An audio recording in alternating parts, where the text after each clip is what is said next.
Hello everyone, এত সুন্দর একটা বেস কিভাবে একটা প্রোডাক্ট দিয়ে আমি করলাম আজকে সেটাই তোমাদের সাথে শেয়ার করব। এটাই সেই ম্যাজিক্যাল কনসিলার যেটা দিয়ে আমি আজকে আমার পুরোপুরি বেসটা কমপ্লিট করেছি।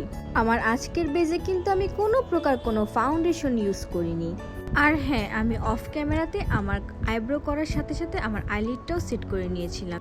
যেহেতু আমার চোখের নিচে প্রচুর পরিমাণে ডার্ক সার্কেল, তাই আমি এই পিচ কালারটা দিয়ে আমার চোখের ডার্ক সার্কেলগুলো হাইড করে নিচ্ছি। এই প্যালেটটিতে কিন্তু রয়েছে 6টি কালার, যেটি দিয়ে তোমরা ডার্ক সার্কেল, ডার্ক স্পট, ফেসের যে কোনো দাগ দূর করতে পারবে।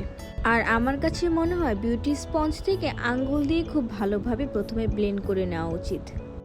আঙ্গুল দিয়ে কিছুটা ব্লেন্ড হয়ে যাওয়ার পরে আমরা একটা ছোট বিউটি স্পঞ্জ দিয়ে এটা ভালো মতো ব্লেন্ড করে নিব। এরপর একটি লাইট শেড দিয়ে আমি আমার পিচ কালার কারেক্টারটা ঢেকে নিব এবং আবারও আমি আমার আঙ্গুল দিয়ে ভালো মতো ব্লেন্ড করে তারপর একটি বিউটি ব্লেন্ডার দিয়ে ব্লেন্ডিংটা কমপ্লিট করে নিব। এখন একটি ব্রাশের সাহায্যে আমার স্কিন টোন অনুযায়ী আমি আমার পুরো ফেসে কনসিলার দিয়ে নেব। এখন সুন্দর করে আমার এই কনসিলারটা আমি আমার ফেসে ব্লেন্ড করে নিব। যেহেতু এখানে অনেকগুলো শেড আছে, আপনারা আপনাদের শেড অনুযায়ী আপনাদের বেসটি কমপ্লিট করে নিতে পারবেন।